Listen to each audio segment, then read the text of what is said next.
totally appeared from the smoke right there, the vapor that wasn't.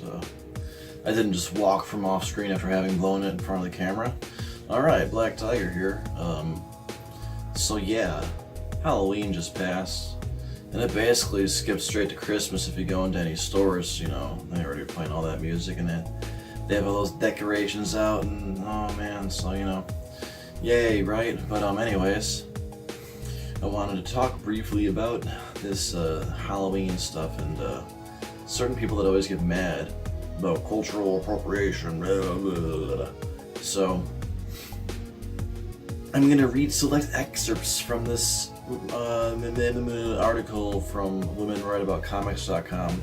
I have no idea how this is writing about comics, but hey, let's give it a read anyways. So, this one is from Desiree Rodriguez, from Women Write About Comics. And she says, Dia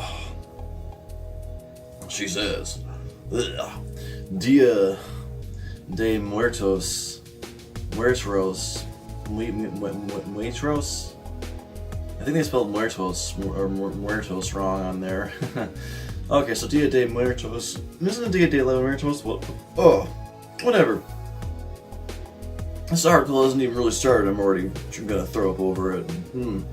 So Dia de Muertos is a combination of the Catholics' All Saints Day, brought over by the Spanish, who colonized the indigenous populations of what is now known as Latin America, and Aztec indigenous traditions that existed beforehand. It is not Mexican Halloween. Yeah, no, duh, it's not Mexican Halloween. No one thinks to do trick-or-treating or spooky themed parties in Mexico. You know, we all know that it's a different cultural, religious thing, so it's funny that, they always have to say things like that, like some condescending, like, it's not Mexican Halloween. I just imagine them saying that in that condescending Valley Girl tone, where it's all upticking at the end. Halloween. Okay, so, yeah, also, the use of the word colonizers, those evil Spanish colonizers. You know how these people all feel about colonizing and colonizers and colonialism. Colonialism, the thing that kind of made America, where a lot of these people that regular locals live, and they enjoy the benefit of some of the best technologies that have ever existed, allowing them to communicate with people on the other side of the planet almost instantaneously, but colonization is so evil. Anyways, she goes on to say that for Dia de los Muertos, sugar skulls are made as an object to give to the dead, an offering or ofrenda. Ooh, so fancy, ofrenda. It's like Spanish is like kind of almost like English, kind of, but it's like worse. Spanish worse than English. English is best language. Okay, so the poor indigenous people of Mexico could not afford the expensive church equipment to honor their dead, because the Catholic Church needs you to buy things from them so that they can make money, because God. So that they would create their own molds and use melted sugar, which was abundant, to create the imagery, which included angel and other items. It is extremely problematic to wear this as a costume or use this item in any way that isn't as an ofrenda for the dead, as you are disrespecting the dead spirits of the indigenous people they represent, and also disrespecting the history of why indigenous people began to make sugar skulls. Isn't that lovely? You're just all full disrespect all over the place, man. Alright, firstly, the Bible that these people allegedly believe in says not to make idols or to make sacrifices to false gods or other spirits, and I definitely think that includes these dead spirits that they believe, come back one night per year, these chicas here are talking about. So, I don't really think that Mexicans have good religious beliefs. I think they're kind of conflicting, with their own beliefs conflict themselves. So that's always a bad sign. Now, secondly, problematic. Ooh, it's problematic, always the same word with these NPCs. Problematic. Some people even bother for some no good reason. It's problematic. They need to live your entire life, always making sure to never slightly offend those 10 people. So, she goes on to continue. YouTubers and Instagram makeup artists have sought to replicate, comes from the figure. Oh yeah. So YouTubers and Instagrammers makeup artists have sought to replicate comes from the figure of La Calavera Katrina. See that sentence doesn't make any sense. See, they didn't even read or proofread these articles. YouTubers and Instagram makeup artists have sought to replicate comes from the figure of La Calavera Katrina. So I think that she meant to say YouTubers and Instagram makeup artists have sought to replicate makeup that comes from the figure of La Calavera Katrina. So it's like, geez, she had like a brain fart when she wrote that sentence, or she was high or something. But my goodness, have someone proofread your article before you post it to the internet. Stupid. So, La Calavera Katrina, blah blah blah blah, cultural symbol, blah blah blah blah. Stop appropriating image from my culture, blah blah blah blah blah. I'm not gonna read what she actually wrote because I don't care. It's too long and stupid. Wow.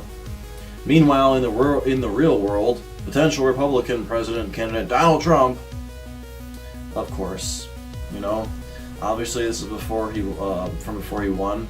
But either way, these lefties always have to bring up Trump because he's the boogeyman.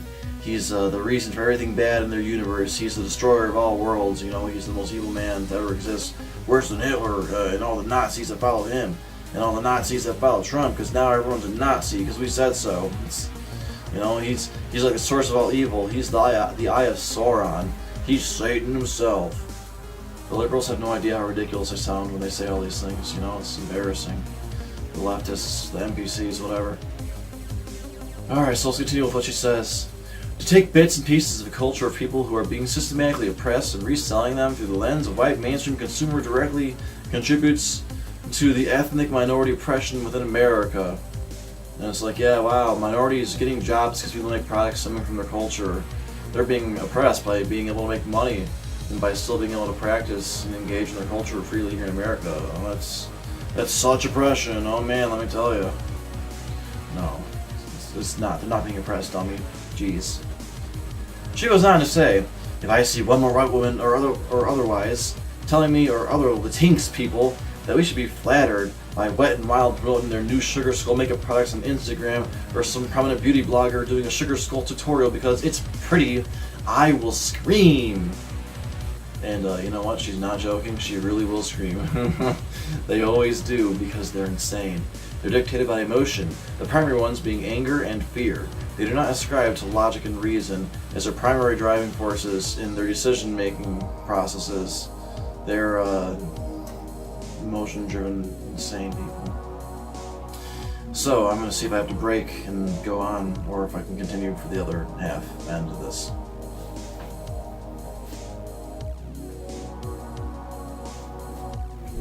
For a minute and a half, let's check it out. So from Hello Giggles here, this other woman wrote, your favorite dive bar having $3 tequila shots is great, but when they're calling it a Dia de los Muertos party and it's a bunch of white dudes running the place, not so much. So why is it always white dudes, white men, or white guys? Why can't, quote, white guys engage in other cultures, or what if they're from those cultures, even? Sometimes that's the case, And why do people of that culture not just take the time, if they really care that deeply, to explain it to people who they see engaging in it that they don't think are, informed on what it actually is, the historical significance and all that kind of stuff, How to do it respectfully, as it were. So, it's the most perplexing thing about these NPC SJWs. They don't know how to get people to believe in them. They just whine and complain and write condescending articles and tell you that you're bad and that you're not allowed to do things, and then it's always them trying to control you to be exactly how they think you should be and what you should think and to say and what to do. So they always tell you, painting your face like a sugar skull if you're not Mexican or Latinx is inappropriate. No, it's not inappropriate. People are free to do as they please, and other people painting their faces isn't hurting you. So you just want drama in your life, and that's why you're choosing to be bothered. Because all these articles, if you haven't noticed, are mostly written by women, and that's the only real way that they can ever win fights is, through using emotion, these word fights, not physical fights. So this is the war between men and women on display right here. So thanks for watching, guys.